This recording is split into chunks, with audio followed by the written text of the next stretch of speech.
میرا نام جو ہے ڈاکٹر عبدالرزاق چچھر ہے، اور میں یہاں پر department of media and communication studies university of Sindh میں جو ہے اسسٹنٹ پروفیسر طور پہ کام کر رہا ہوں لاسٹ 7 ایئرس سے. اور اس سے پہلے جو ہے میں نے پی ایچ ڈی جو ہے وہ چائنا سے کی ہوئی ہے، شنخوا یونیورسٹی بیجنگ سے، اور ایم فل جو ہے میری ملیشیا سے کی ہوئی ہے، یونیورسٹی آف پترا ملیشیا سے. بیسیکلی جو ہے میں تعلق رکھتا ہوں ڈسٹرکٹ جامشورو سے، جو میرا گاؤں ہے جس کا نام ہے وڈا چھچھر. وہ ایک ڈسٹرکٹ جامشورو تعلقہ تحصیل ماجھن میں ہے. اس میں جو ہے میری پرائمری ایجوکیشن میرے گاؤں سے ہی ہوئی تھی، اور میری جو سیکنڈری ایجوکیشن تھی وہ گورنمنٹ ہائی اسکول آمری سے ہوئی. اس کے بعد میں نے جو کالج کی ایجوکیشن کی تھی وہ جو ہے وہ گورنمنٹ ڈگری کالج کوٹری سے پاس آؤٹ تھا. Then I came to the university in the department of mass communication. اس وقت جو ہے وہ میس کمیونیکیشن ڈپارٹمنٹ ہوا کرتا تھا، اور اس کے بعد ابھی جو ہے وہ department of media and communication studies ہے. بنیادی طرح سے جو میرا تعلق ہے، میرے فادر بھی جو ہے وہ ایک ٹیچر تھے، اور میں نے یہاں تک پہنچنے کے لیے جو ہے وہ بہت ایک اسٹرگل کیا. کہ میں چھوٹے گاؤں سے نکلا، پھر شہر آیا، پھر یونیورسٹی آیا، پھر زندگی میں نے ناکامیابی دیکھی. کیونکہ میں جرنلزم کا اسٹوڈنٹ تھا، تو میں نے ٹیلی ویژن چینل میں بھی کام کیا، نیوز پیپرز میں بھی کام کیا، اپنی ایک نیوز پیپرز بھی نکالنے کی کوشش کی، میگزین بھی نکالے. پر میرا جو موٹیو تھا کہ میں جو ہے وہ ہائر ایجوکیشن حاصل کروں. تو پہلا کام تھا میں 2006 میں جو یہاں پر ریسرچ ایسوسیٹ اپائنٹ ہوا. ریسرچ ایسوسیٹ اپائنٹ کے بعد جو ہے میں نے 4 سال یہاں پر سرو کیا. انفارچونیٹلی جو ہے وہ میں یہاں پر اس ٹیسٹ جو ہے وہ میں فیل ہو گیا. تو پھر پہلے تو میں بہت مایوس ہوا، پر وہاں پر ایک میرے ٹیچر ہوا کرتے تھے ڈاکٹر مرحوم رجب میمون صاحب، وہ ٹنڈو جام یونیورسٹی کے وائس چانسلر بھی رہ چکے تھے. اس نے مجھے کہا کہ بیٹا مایوس ہونے کی کوئی ضرورت نہیں ہے، آپ محنت کریں، آپ میں ٹیلنٹڈ ہے، آپ جو ہے نا باہر کے لیے اپلائی کریں. تو میں نے جو ہے پھر ملیشیا کے لیے جو ہے وہ اپلائی کیا، اور میں نے جو ہے وہاں پہ یونیورسٹی پترا ملیشیا میں ماسٹرز کے لیے اپلائی کیا تھا، میری ایڈمیشن ہو گئی. پھر وہ جو ہے ایک سیلف فائنانس جو تھا نا فنڈنگ تھی، میں خود اپنے جو ہے بلبوتے پہ گیا تھا. وہاں پر جانے کے بعد مجھے فیل ہوا کہ بابا پیسے بھی میرے پاس نہیں ہوتے تھے، اور میرے فادر بھی ٹیچر تھے، اتنے افورڈ نہیں کر سکتا تھا. پھر میں نے کیا کیا کہ میں مارننگ میں جو وہاں پہ کام کرتا تھا، اور شام کی جو ہے وہ کلاسز بھی لیتا تھا. پھر کبھی کبھار ہوٹل پہ کام کر لیا، کبھی کسی شاپ پہ کام کر لیا. اسی طرح سے میں نے وہاں پر اسٹرگل کر کے 3 سال جو ہے وہ میں نے ماسٹرز وہاں پہ اپنی مکمل کی. دین جو ہے وہاں سر میرے کسی دوست نے مجھے کہا کہ آپ جو ہے وہ وہاں کے ایک دنیا کی ٹاپ 10 یونیورسٹیز میں شامل ہیں، وہاں پہ آپ اپلائی کریں، جس کا نام ہے شنخوا یونیورسٹی بیجنگ. تو پھر جو ہے میں نے وہاں پر اپلائی کیا اور فل اس کا فنڈنگ اسکالرشپ حاصل کی. پھر میں نے جو ہے وہ پی ایچ ڈی کا سفر اپنا چائنا میں جو ہے وہ شروع کیا. وہ اس کے بعد جو ہے میں نے چائنا میں ود ان 3 ایئرس جو ہے وہ میں نے اپنی پی ایچ ڈی کمپلیٹ کی. Then I applied for the assistant professor in University of Sindh, and before that I came here جو ہے through the IFP program. HEC کا ایک پروگرام ہوتا ہے interim placement for the fresh PhDs. جو بھی دنیا سے پی ایچ ڈی کر کے آتا ہے اس کو جو ہے وہ ہائر ایجوکیشن کہتی ہے کہ بابا آپ کسی بھی پاکستان کی یونیورسٹی میں اگر آپ سرو کرنا چاہتے ہیں تو آپ جو ہے وہ اپلائی کریں، اور اس کے بعد جو سیلری جو ہے وہ HEC آپ کو دے گی. پھر میں نے یونیورسٹی آف سندھ کو چوز کیا، اور میں نے یہاں پر جوائن کیا. ود ان 6 منتھس جو ہے وہ آفٹر جو ہے وہ ایک سلیکشن بورڈ ہوا، اور میں یہاں پر ایز اے پرماننٹ جو ہے وہ اسسٹنٹ پروفیسر ہو گیا.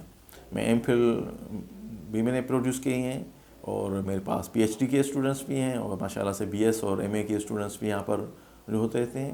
یہاں پر اسٹوڈنٹس کا ایک پرابلم یہ ہے کہ اسٹوڈنٹس زیادہ تر جو ہے وہ اس چیز میں بلیو کرتے ہیں. تو یہاں پر پاکستان میں خاص کر کے جو ہے سفارش چلتی ہے، پیسے چلتے ہیں، اور محنت جو ہے وہ اسٹوڈنٹس نہیں کرتے ہیں. حالانکہ میں اس میں بلیو نہیں کرتا. میں کہتا ہوں جو بندہ محنت کرتا ہے، جو بندہ اپنے ٹیلنٹ اپنی خود ہی کو اپنے آپ کو جو ہے وہ محنت کر کے بلندیوں تک چھو بھی سکتا ہے. ایسے نہیں ہے کہ بس آپ جو ہے سمجھتے ہیں کہ سب چیز جو ہے پیسوں پہ ملتی ہے, سب چیز سفارش پہ ملتی ہے. یہ ایسا ممکن نہیں ہے. یہاں پر آپ کو جو ہے اگر آپ محنت کرتے ہیں, آپ میں ٹیلنٹ ہے, تو دنیا آپ کے لیے انتظار میں ہے. دنیا ہنٹ کر رہی ہے. ایک شکاری جس طرح سے ایک شکار کو ہنٹ کرنے کے لیے ڈھونڈ کرنے کی تلاش کے اندر ہے نا, اسی طرح سے دنیا میں جو لوگ ہوتے ہیں نا, اسی طرح سے ہنٹ کرنے کے لیے ادھر ادھر دھانکتے رہتے ہیں کہ ہمیں کوئی ٹیلنٹڈ بندہ ملے, ہوشیار بندہ ملے, تاکہ ہم جو ہے اپنی کمپنی کے لیے, اپنی آرگنائزیشن کے لیے, اپنے انسٹیٹیوشن کے لیے اس کو ہائر کریں اور اس کو لے کر جائے اور اپنے ملک میں جو ہے اس کی سروسز لے. تو اس وجہ سے آپ یہ سمجھ کر مایوس نہ ہو کہ جو ہے وہ ٹیلنٹ کا قدر نہیں ہے, یا یہاں پر صرف جاب نہیں ملتی ہیں. پاکستان سے دنیا باہر بھی ہے. اٹ از ناٹ نیسیسری کہ آپ صرف پاکستان میں سرو کریں. دنیا پوری بھری پڑی ہے, آپ دنیا میں بھی سرو کر سکتے ہیں. پھر آ کے وہاں سے سیکھ کر آپ پھر واپس پاکستان میں بھی سرو کر سکتے ہیں. کافی مثال ہیں دنیا میں جو لوگ جاتے ہیں پھر یہاں پر آ کے کرتے ہیں. تو اس وجہ سے آپ یہ سمجھیں کہ ہماری جو اسٹرگل تھی, میں بھی مڈل کلاس کا بندہ ہوں. نہ ہمارے پاس کوئی زمینداری تھی, نہ کوئی پیسہ تھا. میرا بھی فادر ٹیچر ہی تھا. تو میں نے بھی وہاں پر باہر جا کر محنت مزدوری بھی کی, پھر ماسٹرز کیا, پھر میں نے فل اسکالرشپ جو ہے وہ اویل کی, اور اس کے بعد جو ہے وہ پی ایچ ڈی بھی کمپلیٹ کی لی. تو یہ ضروری نہیں ہے کہ آپ مایوس ہو کر, فیلیور لائف کا حصہ ہے. جب تک آپ فیل نہیں ہوں گے تب تک میں سمجھتا ہوں پاس بھی نہیں ہو سکتے آپ. فیل ہونا بھی آپ کا ایک سبق ہے کہ جب آپ فیل ہوتے ہیں نا, دین یو ریئلائز کہ what kind of things are missing in my mind.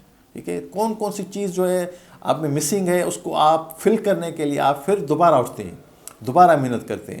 ایک دفعہ گرتے ہیں, دوسری دفعہ آپ محنت کرتے ہیں, تیسری دفعہ کرتے ہیں. ایک بچہ جب 1 سال کا ہوتا ہے تو آہستہ آہستہ وہ چلنے کی کوشش کرتا ہے, تو پھر تھوڑا چل کے پھر گر جاتا ہے, پھر اٹھنے کی کوشش کرتا ہے, پھر کوئی سہارا لے کر پھر اٹھنے کی کوشش کرتا ہے. اسی طرح سے زندگی بھی یہی ہے کہ آپ کو بہت زیادہ مشکلات آئیں گی, کبھی مایوسی بھی ہوگی, پر یہ آپ جو ہے نا گیو اپ نہ کریں. If you will do the give up, then means you are fail in the life. Give up نہ کریں. کبھی بھی زندگی میں آپ مایوس نہ ہو, آپ آگے بڑھنے کی کوشش کریں, آگے چلنے کی کوشش کریں کہ زندگی جو ہے وہ آپ کی آگے لگے ہوگی. جب تک زندگی میں آپ موومنٹ نہیں کریں گے, آپ جو ہے نا اس طرح کے نہیں کہ آپ ایک فالج کا جیسے مریض ہوتا ہے نا, بس کوئی بھی موومنٹ نہیں کر سکتا, بس گر جائے گا نا, اسی طرح سے آپ ایک مرض میں مبتلا ہو جائیں گے جہاں پر آپ کو کوئی بھی سہارا دینے کے لیے نہیں ملے گا. اس لیے آپ خود ہی پر اعتماد کریں اور خود کو جو ہے نا اپنے آپ پہ بھروسہ رکھیں کہ میرے میں ٹیلنٹ ہے, اور قدرت نے ہر کسی میں ٹیلنٹ رکھا ہے. ایسا نہیں ہے کہ بس صرف ہم ایز اے پروفیسر ہیں تو صرف ہم ٹیلنٹڈ ہیں اور دوسرے جو ہے وہ ٹیلنٹ نہیں ہے. دنیا میں ہر کوئی کسی نہ کسی چیز میں ٹیلنٹ رکھتا ہے. کوئی میکینیکل میں ٹیلنٹ رکھتا ہے, کوئی الیکٹریکل میں ٹیلنٹ رکھتا ہے, تو کوئی دوسری چیز میں ڈاکٹر میں ہے, انجینئرنگ ہے. ساری فیلڈ میں دنیا کی جو ہے نا آپ پر. ایک بات میں اسٹوڈنٹس کو یہ بھی آگاہ کرنا چاہتا ہوں ایز اے ٹیچر کہ آپ جس فیلڈ میں جانا چاہتے ہیں اس سے کمٹمنٹ ہو, اس میں ڈٹرمینیشن ہو آپ کی, آپ ڈائیورٹ نہ ہوں. کبھی کبھار ایسا ہوتا ہے کہ بچہ جو ہے وہ اسٹوڈنٹ جو ہوتا ہے ایک دفعہ اٹیمپٹ دیتا ہے, وہ فیل ہو جاتا ہے, پھر کہتا ہے یار اس میں مزہ نہیں, پھر وہ ڈائیورٹ ہو کے دوسری چلی جاتا ہے, پھر دوسری جگہ فیل ہو جاتا ہے, پھر کسی اور کہتا ہے وہ یعنی کہ کسی کے ڈپینڈنسی میں, کسی سہارے کی تلاش میں ہوتا ہے کہ کہیں نہ کہیں سے مجھے کوئی سہارا مل جائے یا میں جو ہے اس کے پر آپ کی اگر ڈٹرمینیشن ہے, کمٹمنٹ ہے, اور آپ اپنے فیلڈ میں کچھ کرنا چاہتے ہیں تو آپ اسی فیلڈ میں آگے چلتے چلیں, آپ ڈائیورٹ نہ ہوں. اگر آپ ڈائیورٹ ہوں گے تو ڈیفینیٹلی پھر جو آپ نے سارا کچھ کیا ہوتا ہے وہ بھی آپ کا ضیاع جائے گا. اس لیے آپ اپنے ساتھ کمٹمنٹ رہیں کہ بابا جس فیلڈ میں مجھے کام کرنا ہے یا جس فیلڈ کا میں بندہ ہوں اور مجھ میں اس میں میرے پہ ایبلٹیز ہیں, کیپیبلٹیز ہیں, تو میں اس کو امپروو کر سکتا ہوں, تو آپ اس میں جائیں بجائے کہ آپ ڈائیورٹ ہو جائیں, ادھر ادھر ہو جائیں. تو میرا جو سجیشن ہے یہی ہے کہ اسٹوڈنٹس کے کہ بابا آپ جو ہے کوشش کریں اپنی فیلڈ میں لوہا منوائیں, بجائے کہ آپ دوسروں کو امپریس ہو کر پھر کہیں کہ سر یہ جو ہے وہ فلانا یہ ہو گیا. امپریس ہو, پر یہ نہیں ہے کہ آپ اپنی فیلڈ چھوڑ کے دوسری فیلڈ کے پیچھے لگ جائیں, وہ جو آپ کے ریلیونٹی فیلڈ نہ ہو. ہر کسی کا اپنا اپنا ٹیلنٹ ہوتا ہے, ہر کسی کی اپنی اپنی چوائس ہوتی ہے. تو اسی لیے آپ جس فیلڈ میں ہیں, جس فیلڈ میں آپ انٹرسٹ رکھتے ہیں, اس فیلڈ کو آپ اپنائیں گے تو آپ کو اس کی فروٹفل ریزلٹس ملیں گے.